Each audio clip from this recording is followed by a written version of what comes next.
Hello viewers, welcome to this video on Git and GitHub where we are learning about version control. So this is first video in this series where we are starting to explore this topic. So in today's video we'll explore some keywords related to Git and GitHub and also we'll explore a GitHub a little bit. So let's get started without wasting much time.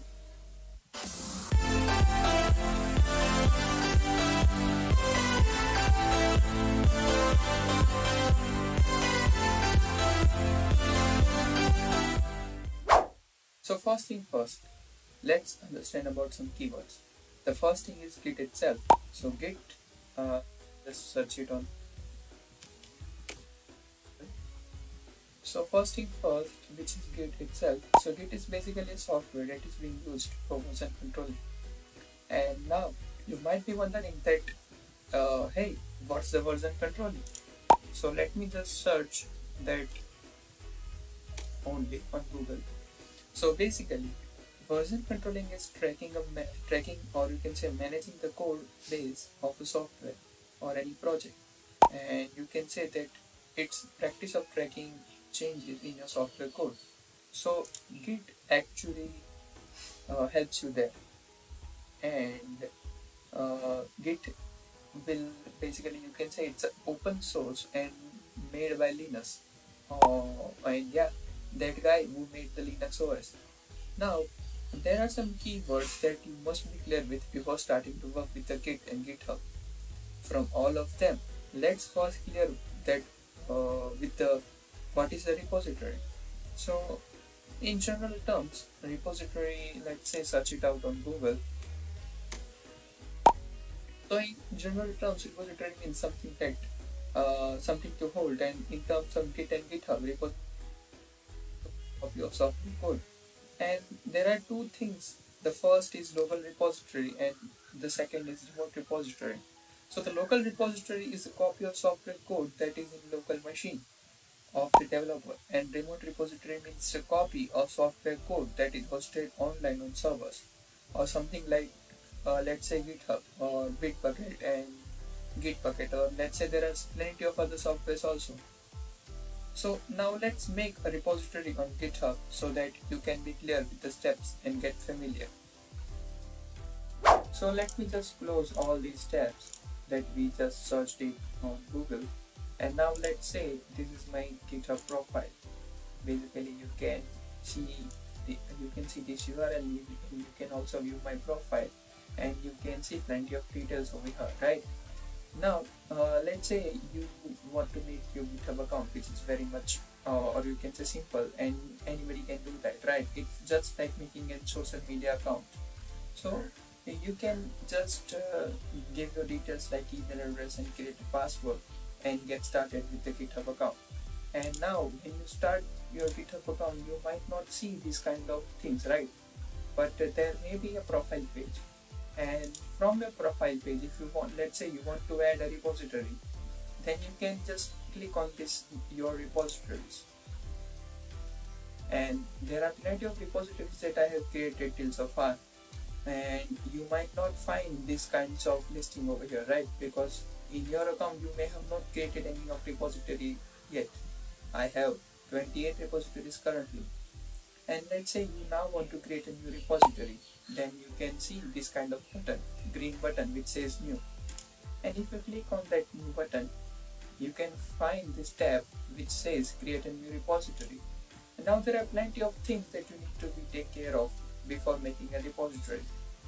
Let's say there are certain templates over here that you can use before creating a repository. I have plenty of templates created for me to make things easy. Let's say I wanted to make a project on REST API, then I can just use this template, and that way you can create a template, but we'll explore that in later videos. Now let's say you want to name your repository something like a test repository, then let's say test repo, and if that name is available, then you can see this green mark that test repo is available. And currently I am only the owner of this what you can say repository, then I'm making owner as me. and there are plenty of other things that I can make owner, because there are certain organizations that I'm part of. But to make things easy, let's just say that you are only the owner of this repository. So after providing the name, you can provide a short description. Let's say this is just a test repository, and after providing a description, which is optional, you can make this repository public or private. Public means it is visible on your GitHub account and anybody can use the URL of your repository and view the repository. And private means if someone has URL, then also they won't be able to see your repository until and unless they are a collaborator. So you can choose any of them. Let's say we want to make a public repository,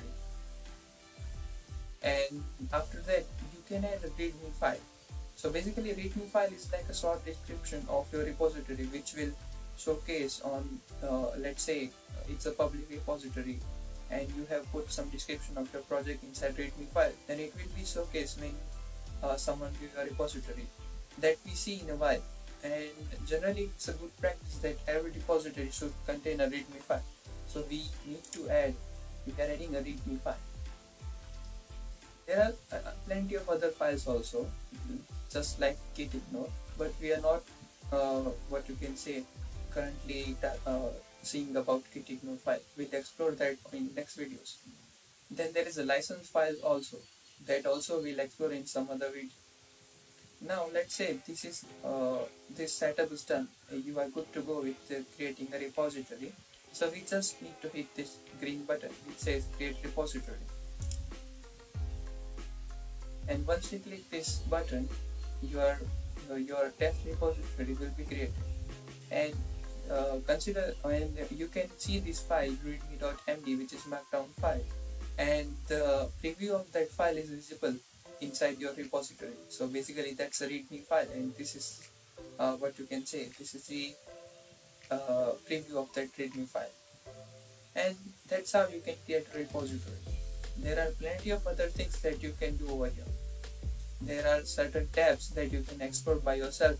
Also, point to be noted that we'll explore all these tabs in our upcoming videos. And yeah, that's pretty much it about today's video. And you may have learned that how you can create a repository. So we'll meet next video. Till then, keep learning and keep exploring.